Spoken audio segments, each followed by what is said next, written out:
एक नई वीडियो में विषय लेकर आया हूँ। छंद किसे कहते हैं और छंद कितने प्रकार के हैं। सबसे पहले जानते हैं छंद क्या है और छंद के अंग क्या हैं। आइए देखते हैं छंद किसे कहते हैं। छंद चंद धातु से बना है। चंद धातु का अर्थ है खुश करना। निश्चित चरण, ये ध्यान से देखें विद्यार्थी और ध्यान से सुने। निश्चित चरण, लय, गति, वर्ण, मात्रा, यति, तुक व गण से नियोजित पद्य रचना को छंद कहते हैं।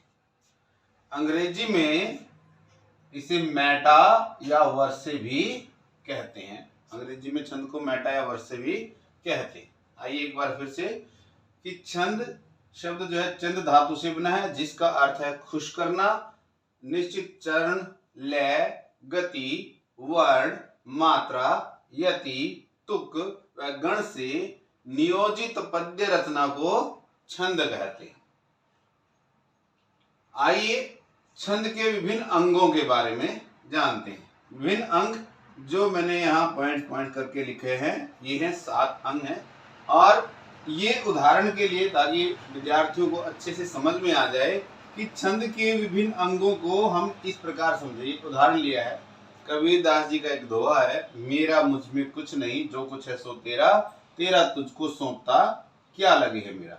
हम एक एक का अध्ययन करेंगे और इस जो है दोहे पे जाएंगे, यानी ये दोहा छंद है, तो इसी से ये सारे चरणों को समझने का प्रयास करेंगे। आइए एक एक करके समझते हैं। चरण या पद छंद का चौथा भाग होता है। एक छंद का चौथा भाग यानी कि 25% भाग को हम जो है चरण कहते हैं या पद कहते हैं। और इसमें चरण में या पद में एक मात्राओं की संख्या निश्चित होती है। मात्राओं की संख्या निश्चित होती है प्रत्येक चरण या प्रत्येक पद में। और छंद में 4 चरण होते हैं। और छंद में 4 चरण होते हैं। और ये चरण जो है 2 प्रकार के हैं। चरण या पद 2 प्रकार के होते हैं। एक है समचरण, दूसरा व चौथा, और विषम चरण होता है पहला और दूसरा। आइए समझे चरण या पद क्या है। मेरा मुझ में कुछ नहीं, कौमा, ये एक चरण हो गया। उसके बाद है जो कुछ है सो तेरा, ये दूसरा चरण हो गया। तेरा तुझको सौंपता, ये तीसरा चरण हो गया। क्या लगे है मेरा, ये चौथा चरण हो गया। अब मेरा मुझ में कुछ नहीं, जो कुछ है सो तेरा, तेरा तुझको सौंपता क्या लगे है मेरा, ये 1 2 3 4 चरण, 4 चरण हो गए। अब इनमें समझते हैं कि इनमें जो है पहले में भी मात्राओं की संख्या निश्चित है, दूसरे में भी निश्चित है, और तीसरे में भी निश्चित है, चौथे में भी निश्चित है। अब जानिए कि चरण में जो सम चरण है वो कौन से होते हैं। यहां पे हमने बताया था 2 और 4, ये दूसरा चरण है और ये चौथा चरण है, इनको कहेंगे समचरण। और विषम चरण यहां हमने बताया है 1 व तीसरा, पहला और तीसरा। पहला चरण ये है नहीं तक, और तेरा तुझको सौंपता, ये तीसरा चरण है। ये जो है पहला और तीसरा विषम चरण है। उम्मीद करता हूं यहां तक विद्यार्थियों को अच्छे से समझ में आ गया होगा कि चरण या पद किसे कहते हैं। आइए जानते हैं छंद के अगले अंग का। अगला अंग होता है वर्ण या अक्षर। वर्ण ही बोलते हैं ज्यादातर इसको। चरणों को वर्णों की गणना के अनुसार, चरणों को वर्णों की गणना के अनुसार व्यवस्थित किया जाता है। व्यवस्थित किया जाता है यानी कि ये जो चरण है 1 2 3 4, इसमें वर्णों की गणना गिनती के हिसाब से जो है इनको पिरोया गया है पद्य में, और उनको व्यवस्थित किया जाता है। और जो अक्षर प्रयोग किए जाते हैं वही वर्ण होते हैं। जैसे मेरा, मैं, र, म झ म कु छ, यानी कि ये जो है ये सारे वर्ण हैं। और अब यह जानते हैं अगला छंद का अगला अंग क्या है? मात्रा। वर्णों के उच्चारण में जो समय लगता है उसे ही मात्रा कहते हैं। वर्णों के उच्चारण में जो समय लगता है उसे ही मात्रा कहते हैं। और ये दो प्रकार के होते हैं, लघु और दीर्घ प्रकार। लघु और दीर्घ। अब हमें इनको जानने के लिए हमें ध्यान रखना पड़ेगा कि वर्ण कौन से। वर्ण दो प्रकार के, स्वर और व्यंजन, यानी कि दो प्रकार के वर्ण हैं तो उनकी मात्रा भी दो प्रकार की होती है, लघु स्वर मात्रा और व्यंजन स्वर मात्रा। अब आइए देखते हैं इनको कैसे गिनेंगे। अब यहां पे हमने एक बात लिखी है कि मात्रा आधे वर्णों की जो मात्रा होती है, ये ध्यान रखें सभी विद्यार्थी, आधे वर्ण जब किसी शब्द में आएंगे तो उनको लघु या गुरु में नहीं गिना जाएगा। उदाहरण देखिएगा, जैसे सत्य, सत्य में जो है स और तय, आधे तय को गिना नहीं गया, स और य को गिना गया, यानी यहां दो वर्ण हैं, दो मात्रा हैं, वर्ण को ही मात्रा कहा गया। कंप्यूटर, कंप्यूटर में क आधा म आधा प फिर य बड़े ओ की मात्रा ट और र, कंप्यूटर। लेकिन यहां म और आधे प को गिना नहीं गया है, यहां पे गिना गया क य बड़े ओ की मात्रा ट और र, कंप्यूटर, यानी कि यहां चार वर्ण। यहां इस प्रकार जो है इन दो शब्दों से सीखे कि लघु और गुरु में अगर आधा वर्ण आया है कहीं पे किसी भी शब्द में तो उसको गिना नहीं जाएगा, ना उसको लघु मानेंगे ना उसको गुरु मानेंगे। आइए जानते हैं लघु स्वर मात्रा कौन सी होती है। अनार, ई, उ, री, ये लघु स्वर हैं। और दीर्घ स्वर हमने यहां पे दिए हैं, आम, बड़ी ई, बड़ा उ, ए, आई, ओ, औ, अंग, अ, ये दीर्घ स्वर हैं।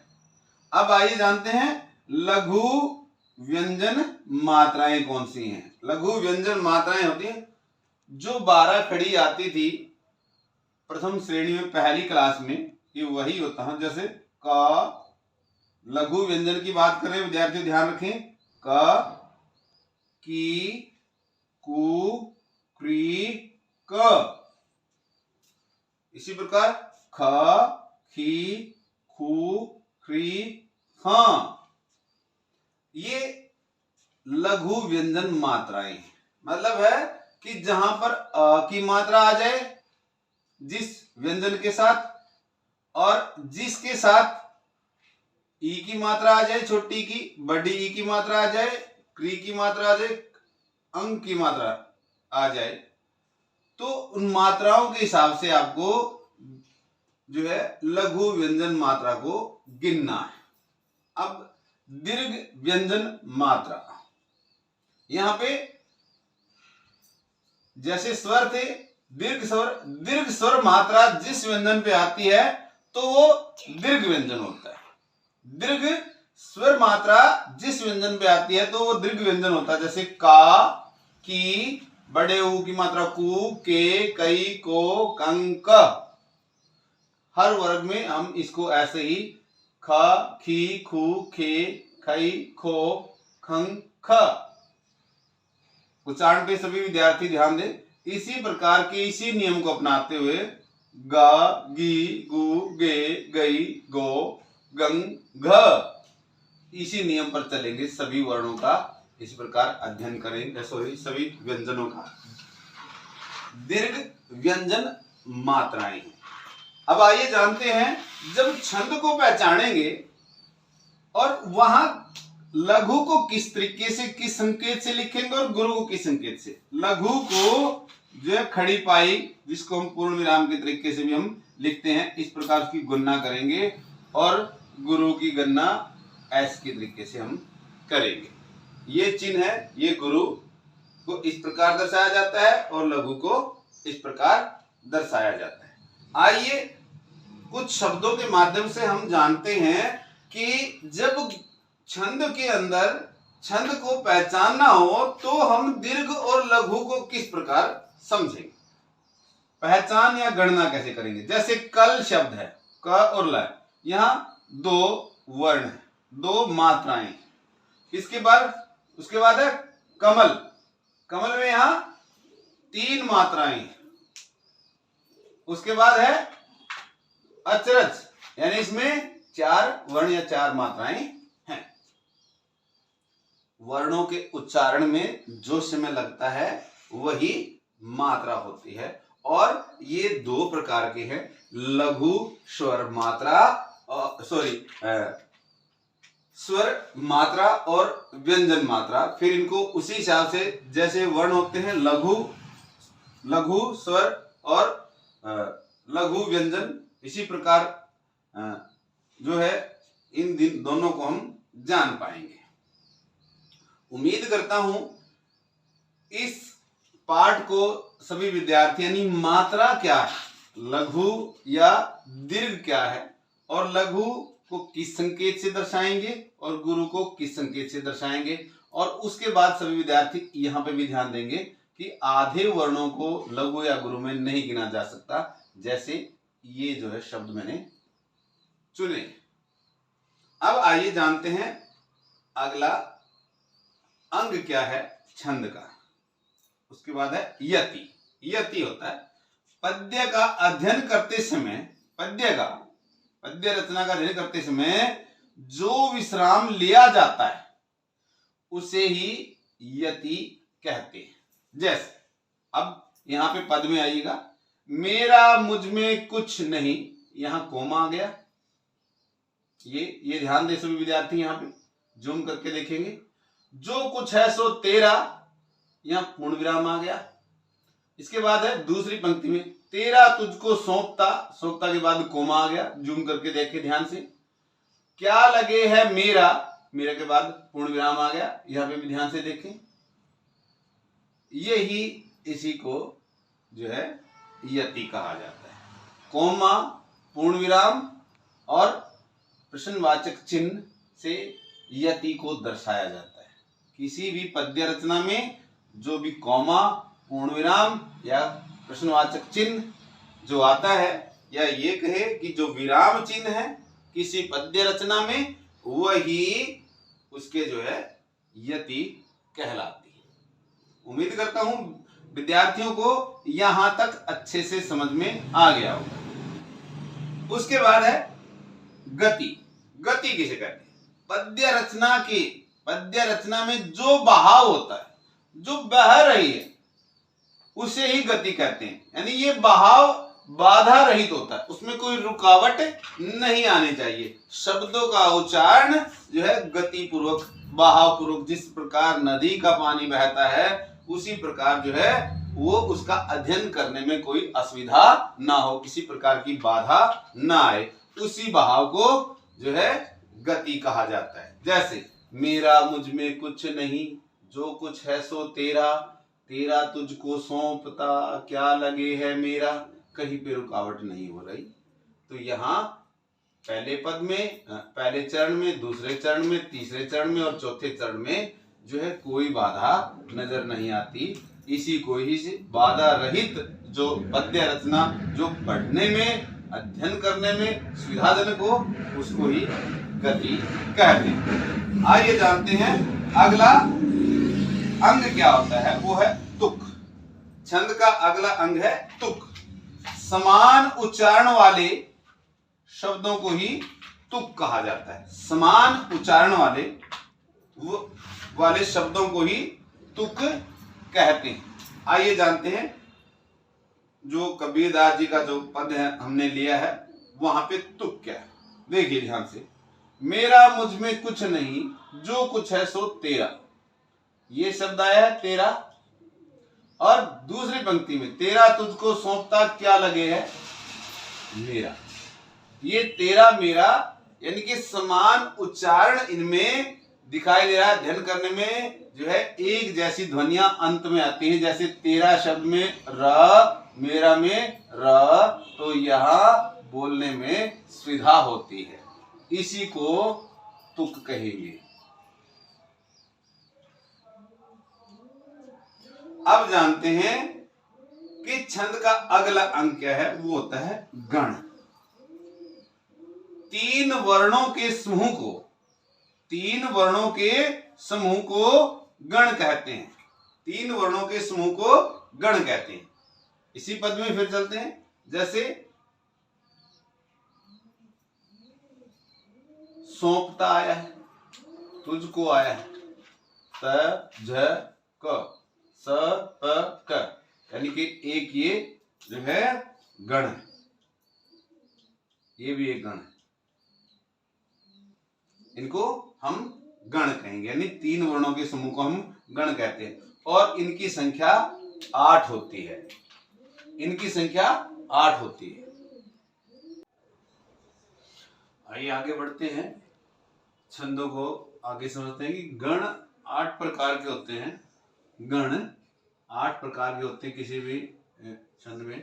और गणों की जो गणना होती है बच्चों, वो वार्णिक छंदों में ही की जाती है, मात्रिक छंदों में नहीं की जाती। गणों की गिनती अगर करनी होती है तो वो वार्णिक छंदों में हमें करनी होती है। आइए जानते हैं कि गण 8 प्रकार के और ये कौन कौन से हैं। एक तालिका हमने तैयार की है और इस तालिका में पहले तो हमने क्रम संख्या लिखी है 1 2 3 करके ये 8 तक, और यहाँ लिखे हैं गण का नाम, और यहाँ गण के लक्षण या गण की पहचान, और फिर है उदाहरण शब्द होता है कि उस गण को कैसे समझे और उस गण का जो चिन्ह क्या है, किन चिन्हों से इनको समझा जाता है। आइए एक एक करके समझते हैं। पहला होता है मगण। मगण गण की पहचान है, तीनों वर्ण गुरु होते हैं। तीनों वर्ण गुरु होते हैं। देखिए जमाता, यहां पे जमाता, ये जमाता, इसको जो है यहां पे जमाता, तीनों जो है गुरु हैं। और इसको अंग्रेजी के एस की तरीके से इसको दर्शाया जाता है, जो हम पहले भी चर्चा करके आए। अब जानते हैं नगण क्या होता है। वार्णिक छंद में नगण क्या होता है। तीनों वर्ण लघु होते हैं। जैसे उदाहरण शब्द देखिएगा कमल, और इसको किस चिन्ह से दर्शाया जाता है, ये पूर्ण विराम यानी खड़ी पाई से को दर्शाया जाता है। पूर्ण विराम के रूप में इसको हम देखेंगे। अब आइए जानते हैं आगे भगण क्या है। भगण, भगण गण में पहला वर्ण तो गुरु होता है और बाद में 2 लघु वर्ण होते हैं। पहला गुरु और बाद में 2 लघु वर्ण होते हैं। जैसे शब्द है, उदाहरण शब्द सागर, सा पहला गुरु है और ग और र दोनों लघु हैं। अब इसको किस चिन्ह से दिखाएंगे, जैसे एस और आई के, अंग्रेजी के एस और डबल आई, इस चिन्ह से इसको दर्शाया जाता है या समझा जाता है। आइए चौथे गण को जानते हैं। चौथा गण होता है यगण। यगण, यगण में होता है पहला वर्ण तो होता है लघु और बाद में होते हैं दोनों गुरु। पहला लघु और बाद में दोनों गुरु। विधाता, विधाता में वी, ये वी लघु है, धा और दा गुरु है। अब इनको दर्शाएंगे इस प्रकार, इस चिन्ह से, जो देखें विद्यार्थी जूम करके देखेंगे, इस चिन्ह से इसको दर्शाया जाएगा, यानी कि लघु और गुरु के ये संकेत चिन्ह है।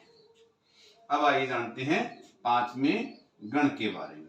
जगण, जगण होता है जिसके मध्य में गुरु, मध्य का वर्ण जो है गुरु होता है, पहला वर्ण और अंतिम वर्ण लघु होता है।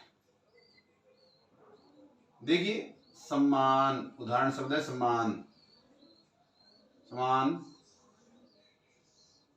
इस चिन्ह से इसको दर्शाएंगे। बार बार मैं कह रहा हूं कि इसे जूम करके देखिएगा। इस प्रकार जो मध्य में जो है गुरु आएगा और प्रथम और अंतिम वर्ण जो है लघु होंगे। अब जानते हैं रगण क्या है। छठा गण है रगण।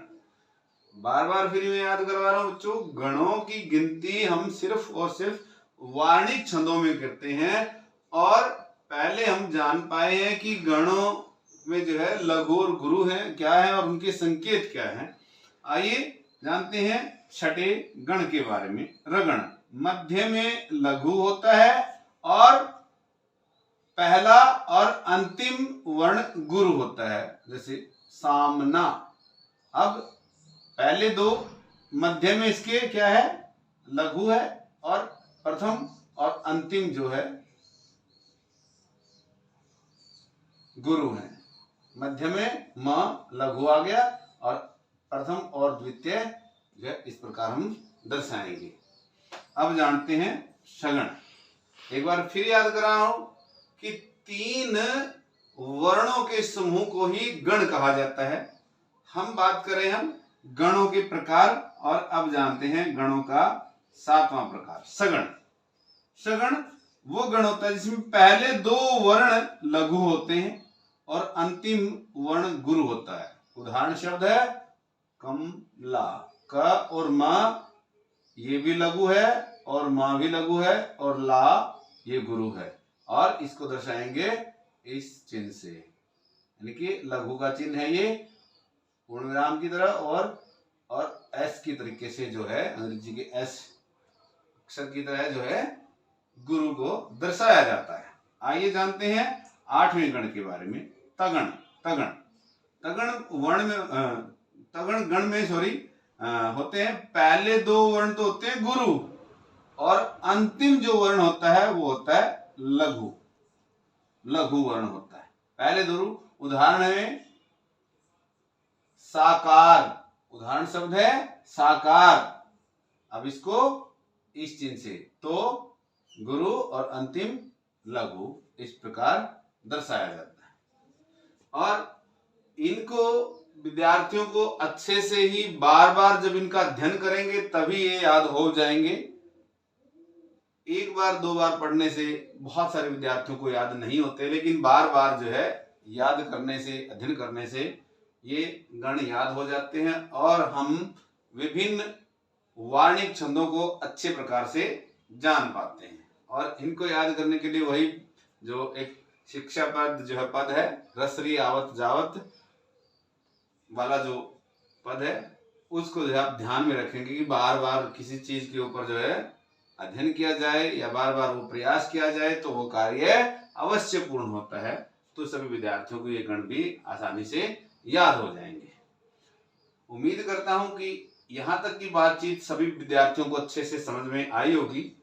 और आइए ये तो हमने 7 जो है छंदों के अंगों के बारे में चर्चा की और अब बात करते हैं छंद के प्रकार कौन कौन से।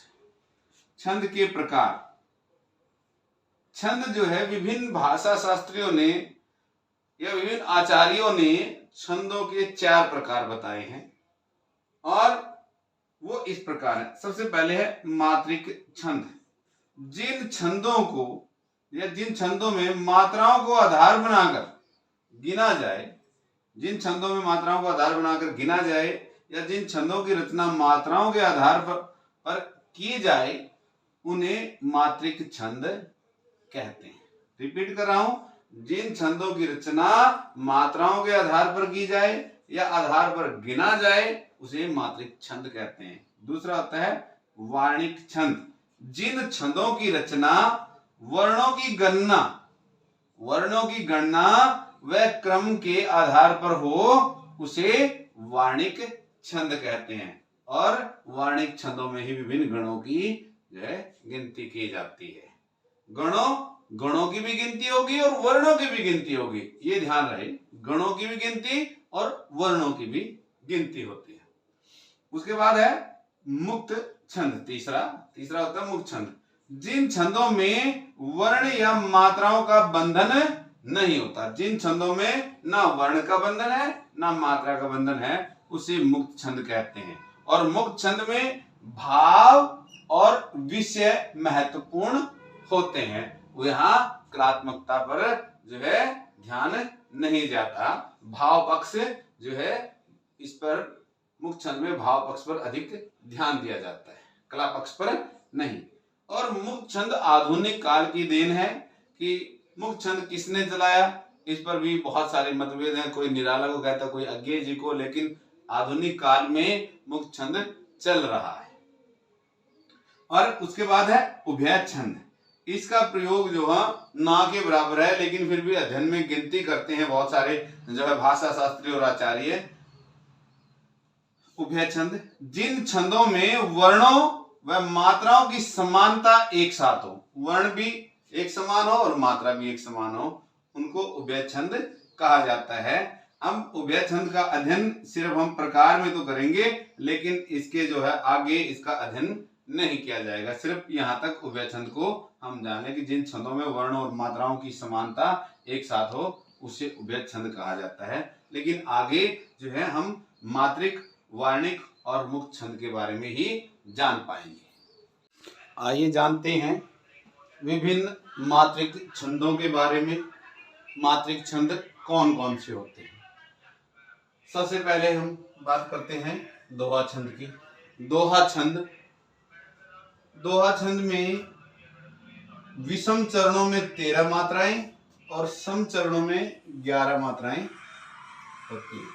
इससे पहले हमने बात की थी कि प्रत्येक छंद में 4 चरण होते हैं।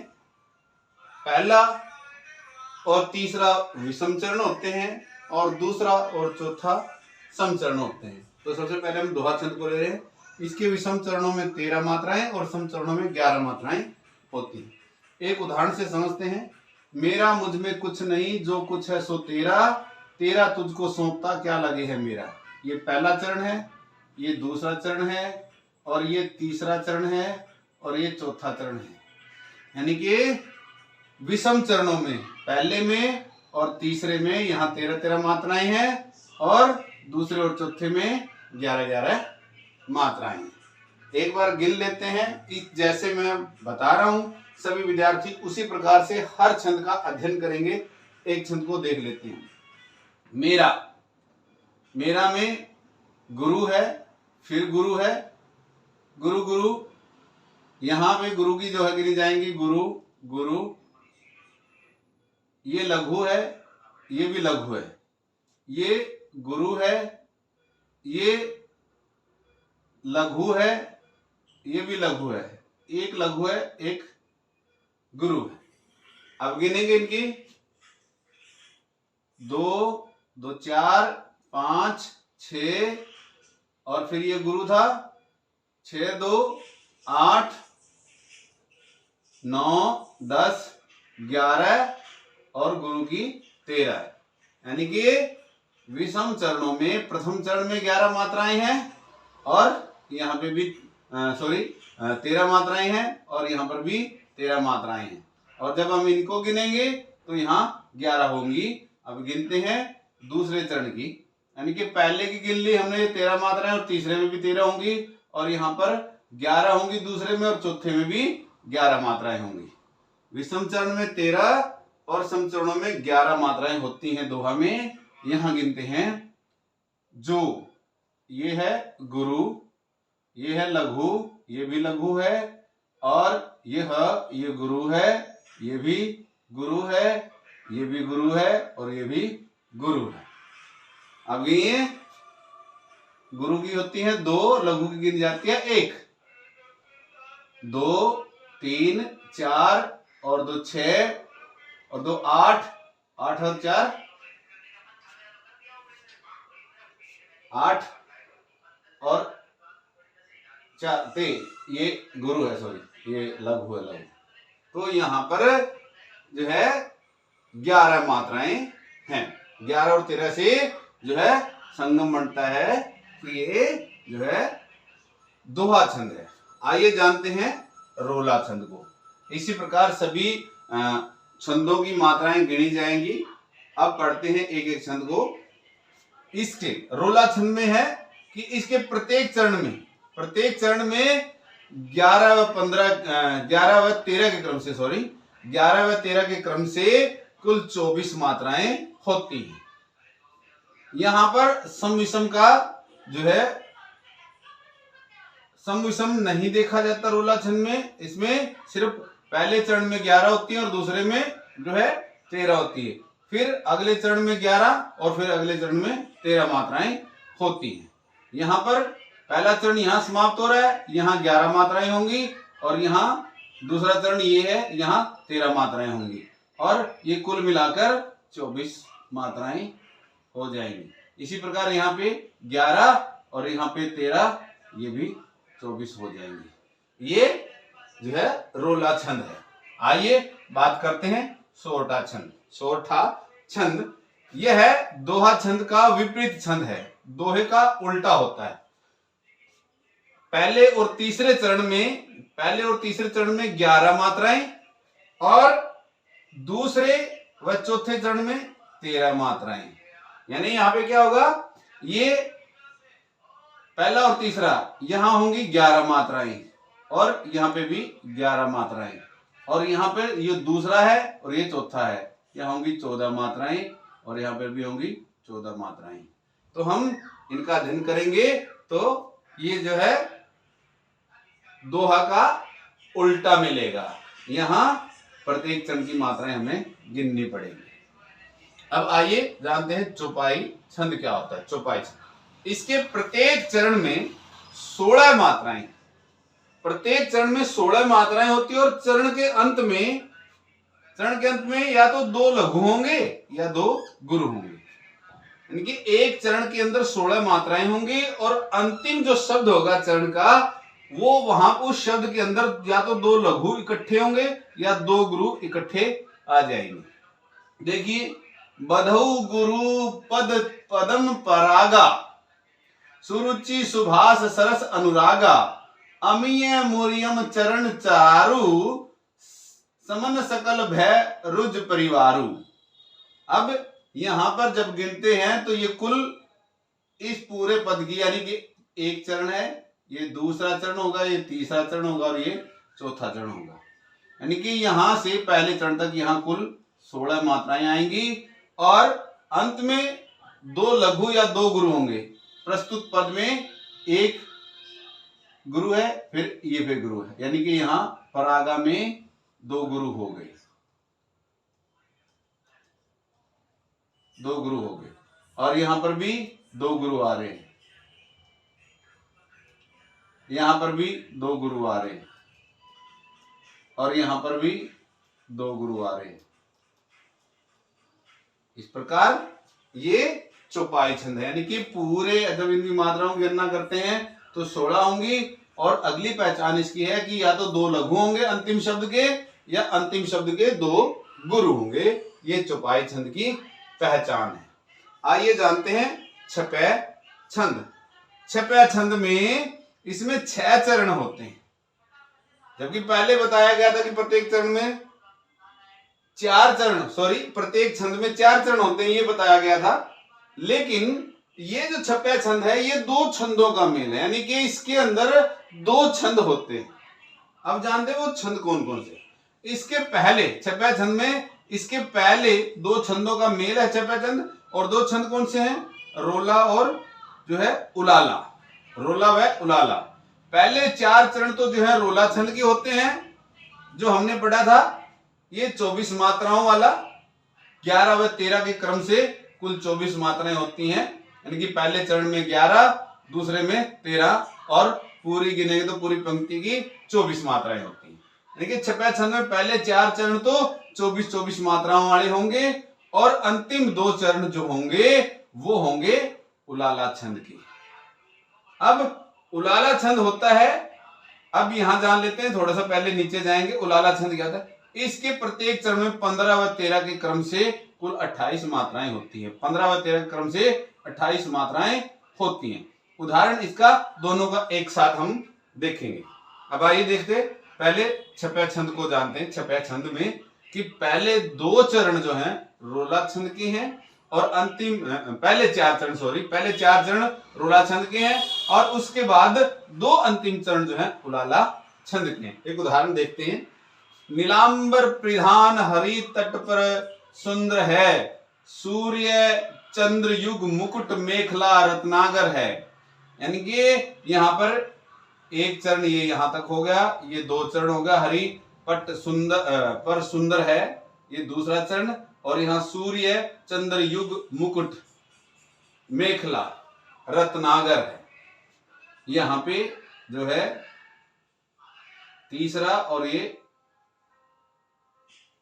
ये यहाँ पे पहला होता है, यहाँ तक यहाँ कोमा आया है और यहाँ पे बाद है दूसरा और ये है तीसरा मंडन तक और चौथा है ये बंधिन बुद्धिजन है, बुद्धिजन और खग वृंद शेष पल सिंहासन, ये चौथा है यहां तक। अब ये पहले तो 4 चरण जो हैं, ये पहले 4 चरण तो हैं रोला के 11-13 के क्रम से।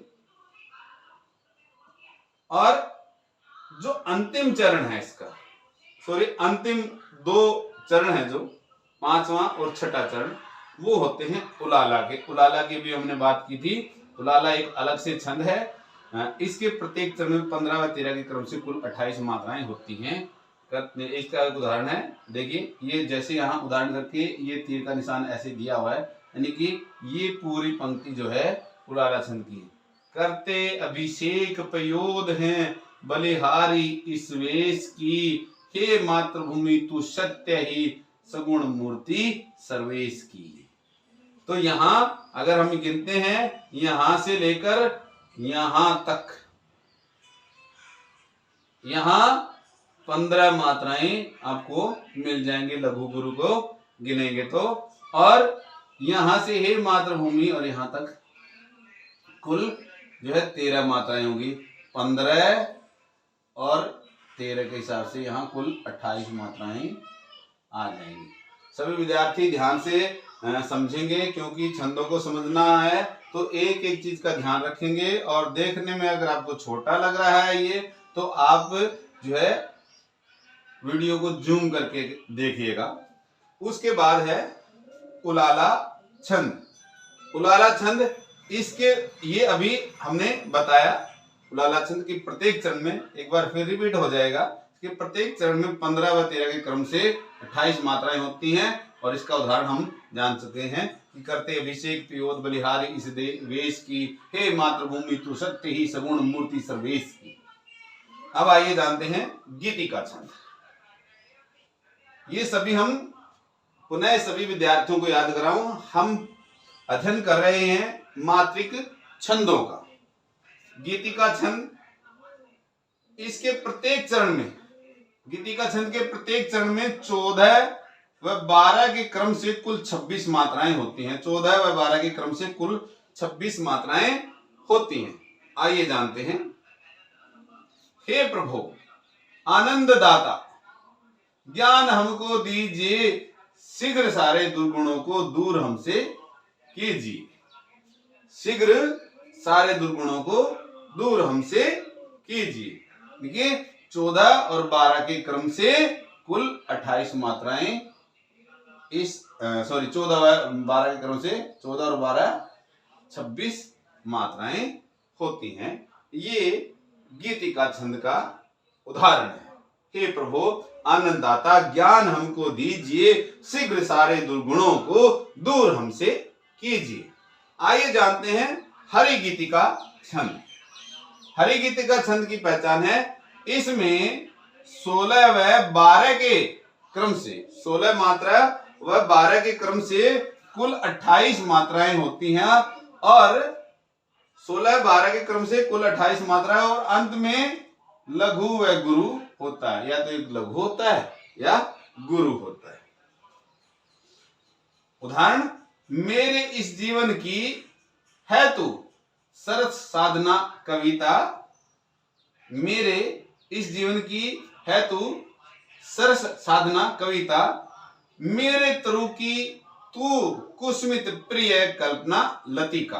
अब यहाँ पे चरण समाप्त हो रहा है। यहाँ से मेरे से लेकर तू तक जो है यहाँ 16 मात्राएं होंगी, और ये दूसरा चरण सूर्य सरस साधना कविता है, यहाँ पर 12 मात्राएं होंगी।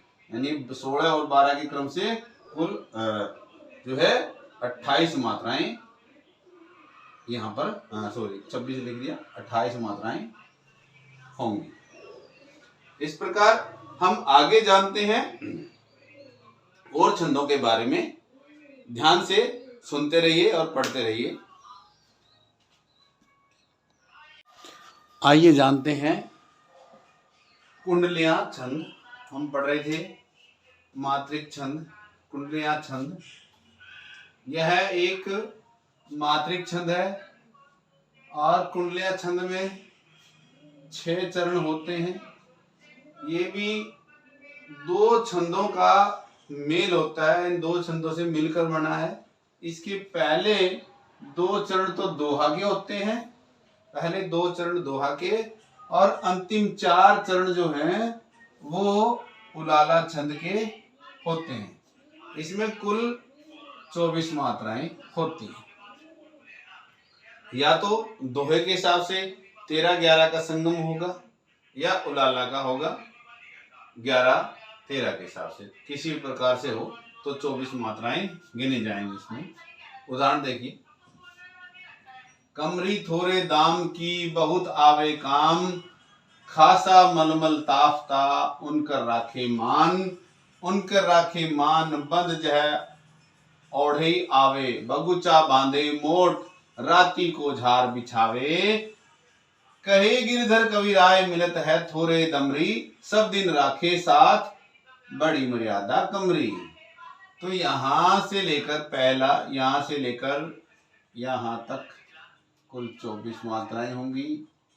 यहाँ पे भी 24 मात्राएं होंगी, यहाँ पे भी 24 मात्राएं होंगी। ये पहले 2 चरण ये दोहा के हैं और ये उलाला के हैं। उलाला छंद, उलाला छंद के। आइए जानते हैं वार्णिक छंद क्या होता है। पहले हम चर्चा कराए हैं वार्णिक छंद। वार्णिक छंद वो होता है जो जिसकी रचना वर्णों के आधार पर की जाती है, या जिसकी पहचान वर्णों के आधार, वर्णों को गिनकर जिस छंद को पहचाना जाए वो वार्णिक छंद होता है। आइए जानते हैं कुछ वार्णिक छंदों के बारे में। सबसे पहले लेते हैं सवैया छंद। और यहाँ ध्यान रहे, हमने वर्णों की गिनती करनी है, या लघु गुरु का जो है हिसाब किताब नहीं रखना कि कौन सा गुरु है और कौन सा लघु। हमें सिर्फ यहाँ वर्णों की गिनती साधारणतः करनी है।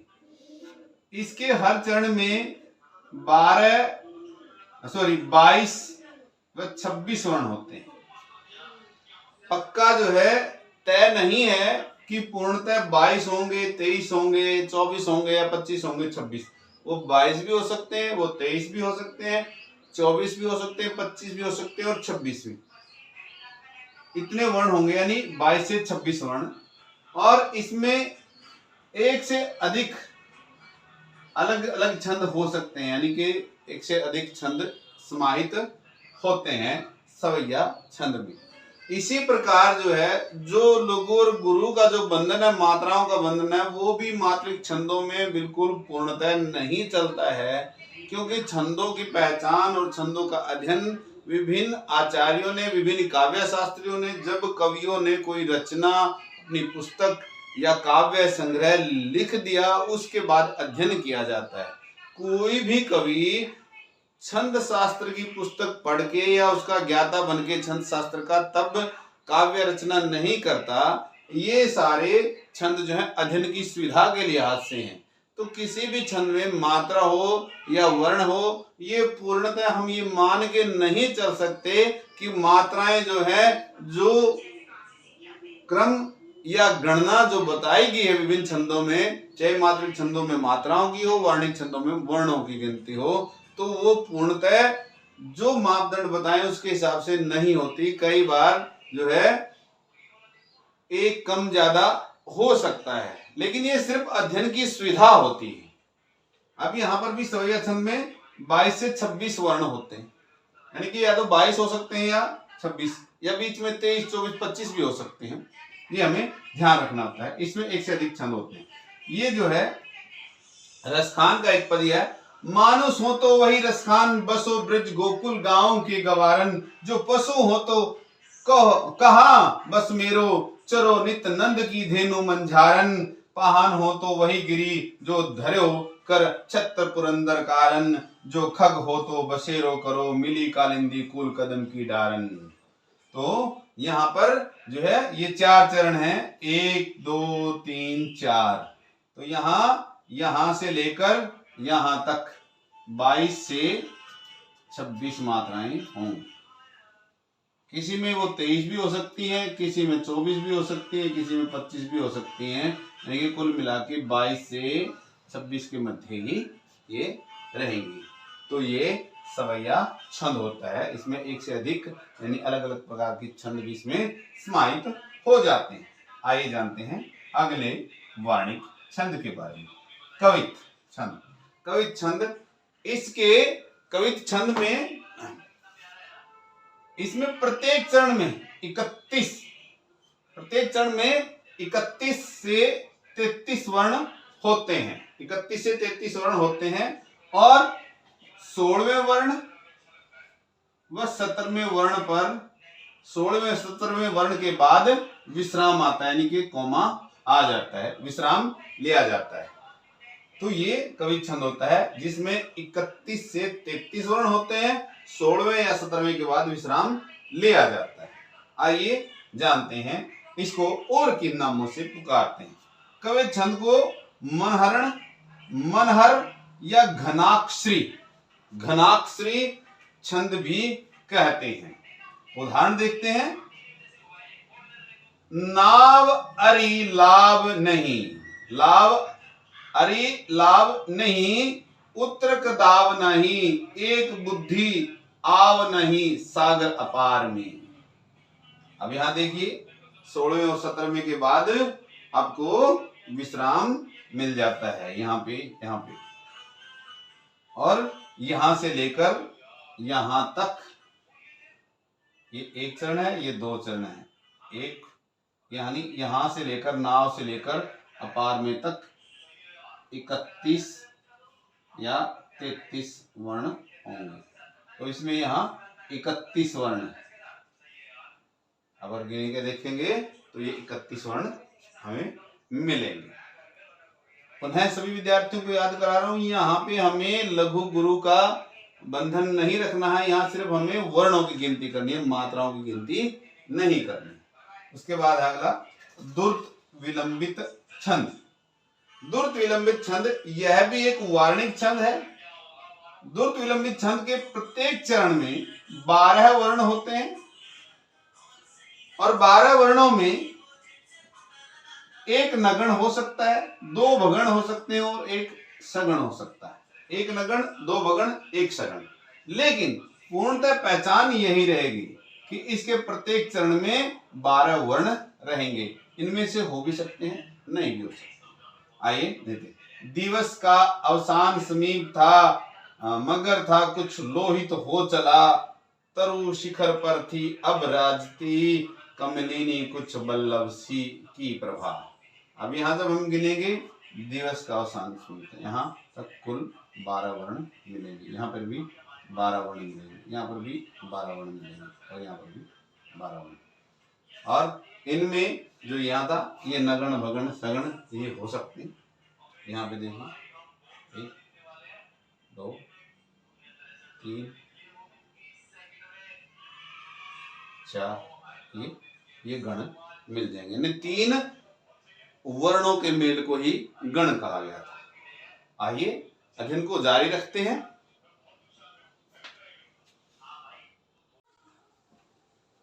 वार्णिक छंद को जारी रखते हुए आगे अध्ययन करते हैं। मालिनी छंद। मालिनी छंद होता है, इसके प्रत्येक चरण में, मालिनी छंद के प्रत्येक चरण में 15 वर्ण होते हैं और इसके प्रत्येक चरण में 2 तगण हो सकते हैं, एक मगण हो सकता है। एक यगण हो सकता है। विभिन्न गणों में से 2 तगण, 1 मगण और 1 यगण हो सकता है। पर सही पहचान ये है कि 15 वर्ण होंगे और 7वें वर्ण के बाद और 9वें वर्ण के बाद विश्राम आएगा, यानी कोमा आता है। ये मालिनी छंद की पहचान है। 2 तगण, 1 मगण, 1 यगण हो भी सकते हैं, ये नहीं भी हो सकते हैं, लेकिन मूलतः पहचान ये कि इसके प्रत्येक चरण में 15 वर्ण होते हैं और 7वें और 9वें के बाद विश्राम होता है, और ये 2 तगण, 1 मगण, 1 यगण भी हो सकता है। आइए जानते हैं उदाहरण से। प्रबुदित मथुरा के मानवों को बना के, सकुशल रहा के ओ विघ्न बाधा बचा के, निज प्रिय सूत के दोनों साथ लेके सुखी हो, जिस दिन पलटेंगे गेहे स्वामी हमारे। जिस दिन पलटेंगे गेहे स्वामी हमारे।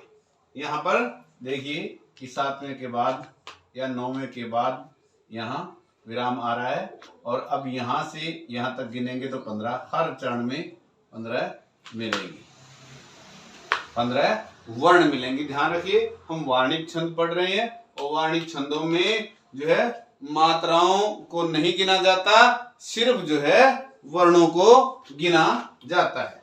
अगला गिनते हैं। अगला जो छंद है मदाक्रांता छंद। इसके प्रत्येक चरण में 15 वर्ण होते हैं, और 15 वर्णों में अगले जो है 5वें, 6ठे या 7वें वर्ण के पास छोटे दिखाई दे रहे होंगे, तो विद्यार्थी इसको जूम करके देखें। 5वें, 6ठे या 7वें वर्ण के बाद विश्राम आता है, और 17 वर्णों के एक चरण में 1 भगण हो सकता है, 1 नगण हो सकता है और 2 तगण हो सकते हैं। और यहां सिर्फ मैंने उदाहरण के लिए सिर्फ 2 ही चरण उठाए हैं, चारों चरण नहीं लिए हैं, क्योंकि बहुत लंबा लेक्चर जा रहा था, बहुत लंबा व्याख्यान जा रहा था, इसलिए 2 चरणों से यहाँ काम चलाया है। दीपों की ये जगमग जली ज्योत से पूजता हूं, भावों से ये सत्वन करता मात में धूजता हूं। यहां से लेकर यहां तक कुल 17 वर्ण होंगे, यहां पर भी 17 वर्ण होंगे, यहां से लेकर यहां तक, और ये 5वें, 6ठे या 7वें के बाद जो है विश्राम आ रहा है। आइए जानते हैं अगले वार्णिक छंद इंद्रव्रजा छंद। इंद्रव्रजा छंद, इसके प्रत्येक छंद में प्रत्येक चरण, छंद लिखा हुआ चरण, प्रत्येक चरण में 11 वर्ण होते हैं। इसके प्रत्येक चरण में 11 वर्ण होते हैं, और 11 वर्णों में 2 जगण होते हैं और 2 गुरु हो सकते हैं। बाद में 2 गुरु हो सकते हैं, यानी कि अंतिम शब्द जो होता है चरण का, उसमें 2 गुरु हो सकते हैं। आइए जानते हैं इसका इंद्रव्रजा छंद का उदाहरण।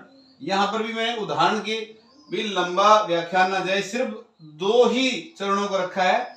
इन मदाक्रांता छंद में भी 2 चरणों से हमने छंद को समझने का प्रयास किया, और यहाँ पे भी तीसरे और चौथे चरण को मैंने उदाहरण में नहीं लिया है, सिर्फ 2 चरण यहाँ लिए हैं। माता यशोदा हरि को जगावे, माता यशोदा हरि को जगावे, यहां से लेकर यहां तक 11 वर्ण है। प्यारे उठो मोहन नैन खोलो, यहां से लेकर यहां तक पूरे चरण में 11 वर्ण है। और गुरु देखिए 2 गुरु हो सकते हैं, गा ये गुरु है, वे ये भी गुरु है, खो ये भी गुरु है, ले ये भी गुरु है। जूम करके देखेंगे विद्यार्थी, यानी कि गा वे यहाँ पे 2 गुरु आ गए, और खोलो में भी 2 गुरु आ गए। 11 और 2 गुरु हैं, तो यहाँ इंद्रव्रजा छंद है 2 जगह में। अब आइए बात करते हैं उपेंद्र व्रजा छंद। उपेंद्र व्रजा छंद होता है, ये उपेंद्र व्रजा छंद इंद्र व्रजा की जैसा ये यूं की यूं परिभाषा है, बस एक अंतर है। उपेंद्र व्रजा में अंत में 2 गुरु आते हैं, और इंद्र विरजा में गुरु थे, और यहां जो है लघु आते हैं, सॉरी यहां लघु आते हैं।